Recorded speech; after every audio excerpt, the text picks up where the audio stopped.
السلام علیکم ناظرین. چین اب دنیا کا لیڈر بننا چاہتا ہے تاکہ امریکہ جو کرنٹلی دنیا کو لیڈ کر رہا ہے اس کو ریپلیس کر سکے, اور یہ اس لیے کہ دنیا میں جب بھی دو ملکوں کے بیچ کوئی جنگ یا مسئلہ ہو تو ورلڈ لیڈر اس میں ثالثی کردار ادا کر کے حل کر دیتا ہے, اور امریکہ یہ کام اقوام متحدہ کے ذریعے کرتا آ رہا ہے. اقوام متحدہ نام سے پوری دنیا کے ممالک کو ریپرزینٹ کرتا ہے, لیکن امریکہ کا اثر رسوخ اس میں کافی زیادہ ہے. اب چین اس کے لیے ایک ادارہ قائم کرنے جا رہا ہے جسے انٹرنیشنل آرگنائزیشن آف میڈیشن کہتے ہیں. پاکستان بھی اس کا ممبر بن چکا ہے. چائنا دنیا کو دکھانا چاہتا ہے کہ دنیا کی کسی بھی ملکوں میں جنگ یا مسئلہ ہو, ہم اس میں ثالثی کردار ادا کر کے اس کو حل کریں گے. اب اس کی ضرورت کیوں پڑی؟ اگر دیکھا جائے جب پہلی جنگ عظیم ختم ہو گئی تو ایک ادارہ بن گیا جو مذاکرات کے ذریعے لوگوں کا مسئلہ حل کرتا تھا تاکہ جنگ کی نوبت نہ آئے, اور اس ادارے کا نام لیگ آف نیشنز ہے. لیگ آف نیشن 10 جنوری 1920 کو بنایا گیا. یاد رہے جب پہلی جنگ عظیم میں جرمنی کو برطانیہ کے ہاتھوں شکست ہو گئی تو اس کے نتیجے میں لیگ آف نیشنز بنایا گیا, اور اس میں ایک معاہدہ کیا جس کا نام ٹریٹی آف ورسائل ہے. اس کا مطلب یہ ہے کہ جرمنی کو بٹھایا گیا اور ان کو بتایا کہ شکست تسلیم کرو, اور یہ بھی کہ جنگ کی شروعات آپ نے کی ہے, لہٰذا جنگ میں جو نقصان ہوا ہے اس کے پیسے بھی آپ دیں گے. ساتھ ساتھ جو علاقہ جرمنی نے قبضہ کیا تھا وہ بھی واپس کرے گا, اور اپنی فوج, اسلحہ اور ٹینکس وغیرہ کو ان علاقوں میں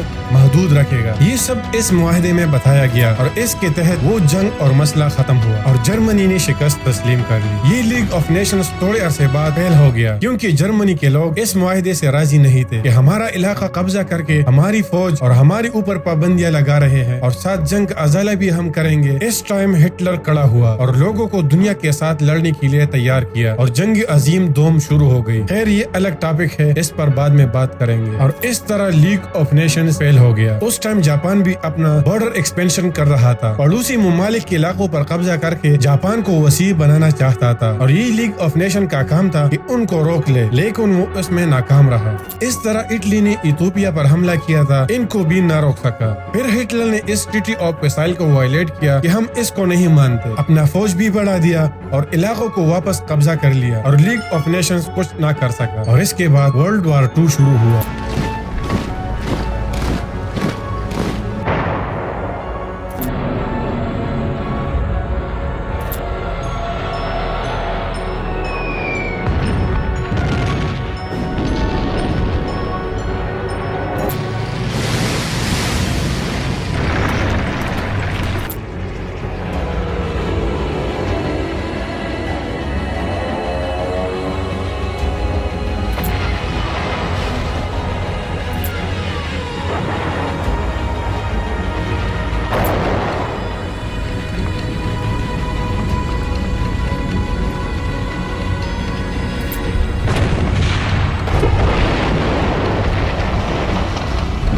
اس میں جاپان پر ایٹم بم استعمال ہوا.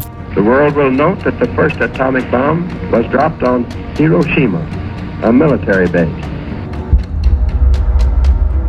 اور یہ جنگ 1945 کو ختم ہوا. 24 اکتوبر 1945 کو یونائٹڈ نیشن کے نام سے ایک ادارہ قائم ہو گیا. اس میں ایک جنرل اسمبلی ہوتا ہے جسے UNG کہتے ہیں, ایک سیکورٹی کونسل ہے جسے UNSC کہتے ہیں, یونائٹڈ نیشن سیکورٹی کونسل. اس طرح سیکریٹریٹ ہے کہ وہ ڈے ٹو ڈے آپریشن کرتا ہے, اور ابھی تک یہ ادارہ چلتا آ رہا ہے. اب ایسا لگ رہا ہے کہ یہ ادارہ بھی فیلئر کی طرف جا رہا ہے کیونکہ دنیا میں ہر جگہ جنگی شروع ہے, اور اقوام متحدہ اس میں بری طرح ناکام ہو چکا ہے کہ اس کو روک سکے. جس جنگ میں امریکہ کو فائدہ ہو تو اسے روک لیتا ہے, اور فائدہ نہ ہو تو اس کا پوچھتا بھی نہیں. رشین یوکرین جنگ جب شروع ہوا تو اقوام متحدہ نے بتایا تھا کہ جلد از جلد اس جنگ کو بند کر دے, لیکن 3 سال ہو گئے اور اقوام متحدہ اس میں ناکام رہا. اس طرح اسرائیل اور غزہ کی جنگ جس میں لاکھوں بے گناہ مسلمان قتل کی گئے, لیکن اقوام متحدہ فیل. امریکہ نے خود افغانستان اور عراق پر حملہ کر کے کئی سال تک جنگ لڑی اور بے گناہ مسلمانوں کا قتل عام کیا, لیکن اقوام متحدہ خاموش رہا. اس کا کام امن قائم کرنا ہے, لیکن وہ فیل ہے. اب اس کا فائدہ چائنا اٹھا رہا ہے. بظاہر تو چین کہتا ہے کہ یہ اقوام متحدہ کے ساتھ مل کر کام کرے گا, لیکن حقیقت یہ ہے کہ چین اس کو اقوام متحدہ کے مقابلے میں بنانا چاہتا ہے. اس میں چین کا اثر رسوخ ہوگا اور چین دنیا کو لیڈ کرے گا, اور اس کا مطلب چین سپر پاور بن جائے گا. اب اقوام متحدہ میں امریکہ کا اثر رسوخ کیوں زیادہ ہے؟ ایک تو یہ کہ اس کا ہیڈ کوارٹر نیو یارک میں ہے, اور UN کو سب سے زیادہ پیسے امریکہ کی طرف سے آتے ہیں. تقریباً 22% پیسے امریکہ کی طرف سے ملتے ہیں. اس وجہ وجہ سے امریکہ نے اگر کسی ملک پر حملہ کیا ہے تو یونائٹڈ نیشن نے اس کو کچھ نہیں کہا، لیکن کمزور ممالک کو نشانہ بنایا ہے۔ اس طرح اسرائیل جو ایک ناجائز ملک ہے غزہ میں کتنا ظلم اور تشدد کیا، لیکن UN خاموش رہا، صرف باتیں کرتا ہے